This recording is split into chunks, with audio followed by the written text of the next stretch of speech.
Hello friends, welcome back to law media with Manish. आज हम लोग अपना पुराना टॉपिक स्टार्ट करेंगे जो कि था definition and essentials of a valid contract. आज मैंने डेफिनेशंस नहीं लिखी है यहाँ पे। सेक्शन 2 सब क्लॉज एच की और सेक्शन 10 की जो डेफिनेशन थी कॉन्ट्रैक्ट की, वो इसलिए नहीं मेंशन की है कि पिछले 4 पार्ट में हम लोग ने जो है उसके बारे में काफी बातें की, तो आशा करते हैं कि आपको थोड़ा बहुत समझ में भी आ गया होगा और याद भी हो गया होगा। तो आज हम लोग कर रहे हैं definition and essentials of a valid contract part 5। Part 4 तक में हम लोग ने जो है जो आपकी सेक्शन 10 की इलैबोरेटेड डेफिनेशन थी उसके बारे में बात की थी, और उसमें से हमने जो है आपको इंपॉर्टेंट टर्म्स बताने स्टार्ट किए थे, जिसमें पहला था फ्री कंसेंट। तो फ्री कंसेंट में हम लोग ने ये पढ़ा था कि consent is said not to be free when it is obtained by coercion, undue influence, fraud, misrepresentation and mistake. तो इसमें 4 पार्ट में हम लोग ने फ्री कंसेंट के बारे में सारी चीजें पढ़ ली, सारे कंसेप्ट्स आपको बता दिए। डेफिनेशन जो हम लोग डिस्कस कर रहे थे, अब उसमें आगे हम लोग प्रोसीड कर रहे हैं। फ्री कंसेंट में मिस्टेक बचा हुआ, क्लियर?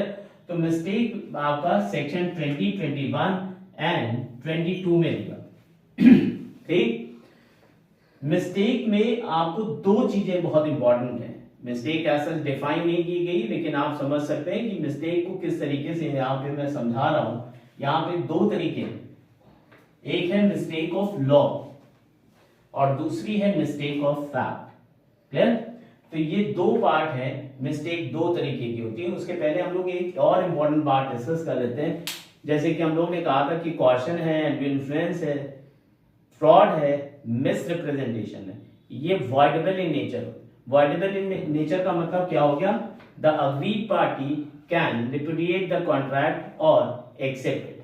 ठीक है, तो जो भी अग्रीड पार्टी होती है, मतलब जिसके साथ गलत हुआ, क्वेश्चन हुआ या अनड्यू इन्फ्लुएंस हुआ, तो उसके पास ऑप्शन है, वो चाहे तो उसको एक्सेप्ट कर ले, चाहे रिजेक्ट कर ले, क्लियर? लेकिन मिस्टेक के केस में क्या होता है कि अगर मिस्टेक ऑफ लॉ हुई या मिस्टेक ऑफ फैक्ट हुआ, तो ये होती है वॉइड। तो हर एक कंसेप्ट में हम लोग ने पढ़ा था कि इफेक्ट क्या होता है। तो question, undue influence, fraud and misrepresentation में इफेक्ट होता है कि दे आर वॉइडेबल। यहां पे इफेक्ट क्या है?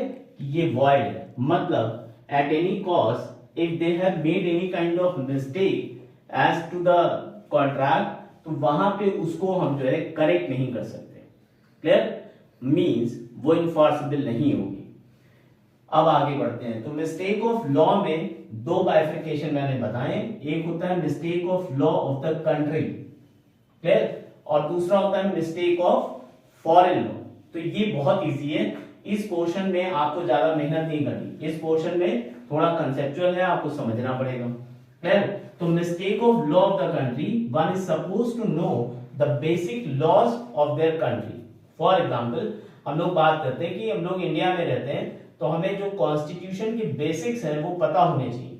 उससे रिलेटेड कोई भी मिस्टेक एक्सेप्ट नहीं की जाएगी। हम ये नहीं कह सकते कि सॉरी मुझे कॉन्स्टिट्यूशन के बारे में कुछ पता नहीं है, क्यों? क्योंकि मैं इलिटरेट हूं या मैंने कोई लॉ का कोर्स नहीं किया, पढ़ाई नहीं की। आपने वो किया हो चाहे ना किया हो, आप चाहे इलिटरेट हैं चाहे कुछ भी है, लेकिन you are suppose to know the basic law of your land, clear? इसके लिए एक लीगल मैगजीन में था, जो मैंने पहले भी आपने वीडियोस में बना के डाला है, जो बोला जाता है इग्नोरेंशिया जुरिस नॉन एक्सक्यूजेट। Ignorance of law is no excuse. तो इसका सीधा सीधा यही एग्जांपल है कि जो बेसिक लॉज होते हैं आपको अपनी कंट्री के वो पता होने चाहिए, उसके लिए कोई एक्सक्यूज नहीं है, क्लियर? लेकिन मिस्टेक ऑफ फॉरेन लॉज में, मतलब अगर आप कोई फॉरेन कंट्री में किसी के साथ कॉन्ट्रैक्ट कर रहे हैं और कुछ चीजें गड़बड़ हो जाती है, वहां पे कोई मिस्टेक हो जाती है, तो वो एक्सक्यूजेबल है, क्योंकि ऐसा कहा जाता है कि you are not suppose to know the law of the foreign country. तो उसके लिए आपको वो एक्सक्यूजेबल हो सकता है, ठीक? तो ये हो गया मिस्टेक ऑफ लॉ की बात। अब आते हैं हम लोग मिस्टेक ऑफ फैक्ट को लेकर। तो मिस्टेक ऑफ फैक्ट इससे भी ज्यादा इंपॉर्टेंट है, क्लियर? तो फैक्ट को लेके जो मिस्टेक होती है, फैक्ट आप ये समझिएगा कि एक्चुअली जो subject matter of the contract होता है उसको लेके अगर कहीं कंफ्यूजन है, तो आगे बहुत सारी चीजें यहां पे है बायलैटरल मिस्टेक, और म्यूचुअल मिस्टेक। तो इसको बायलैटरल या म्यूचुअल मिस्टेक क्यों कहते हैं? क्योंकि दोनों पार्टीज ने कुछ ना कुछ गड़बड़ करके रखा हो।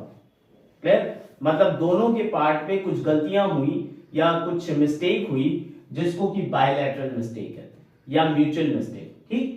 और एक है यूनिलैटरल मिस्टेक। तो यूनिलैटरल मतलब जिसमें एक पार्टी गड़बड़ कर रही, दूसरी पार्टी क्लियर है, एक पार्टी मिस्टेक कर रही है as to the nature of the contract और आइडेंटिटी ऑफ द पर्सन। तो अभी ये समझाते हैं, पहले ये समझ लेते हैं।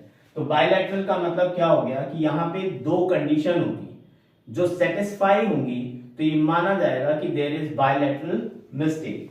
अब यहाँ पे देखिए पहला लिखा है कंडीशंस में both the parties must be under mistake. तो दोनों तरफ से गड़बड़ी है, दोनों तरफ से गलती है।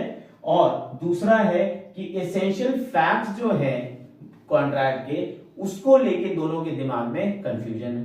तो ये अगर कंडीशन सेटिस्फाई हो रही है तो it would be considered as bilateral और म्यूचुअल मिस्टेक। क्लियर?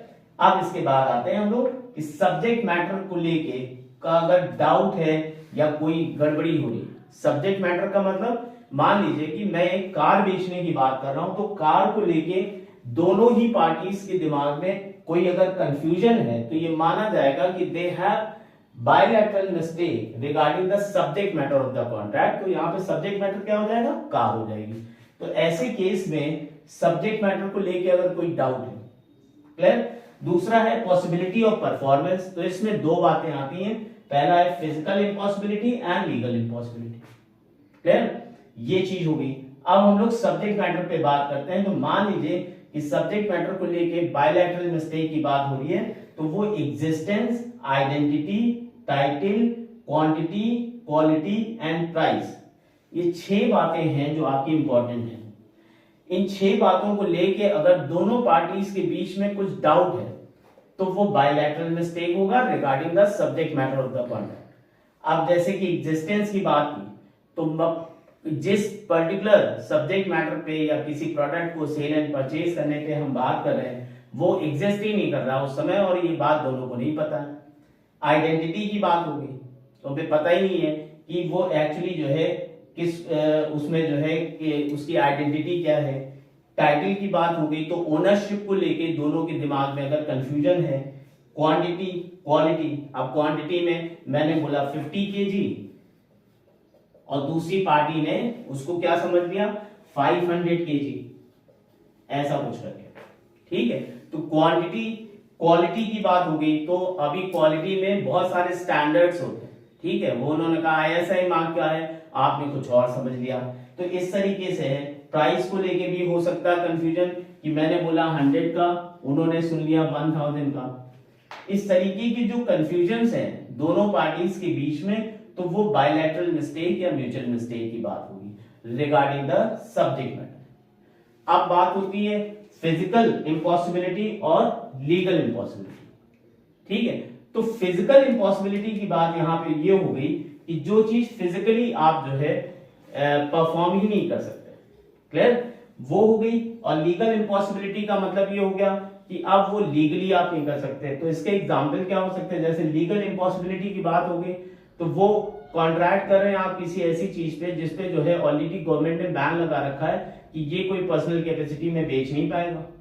तो now it is legally impossible to perform the contract. ठीक है?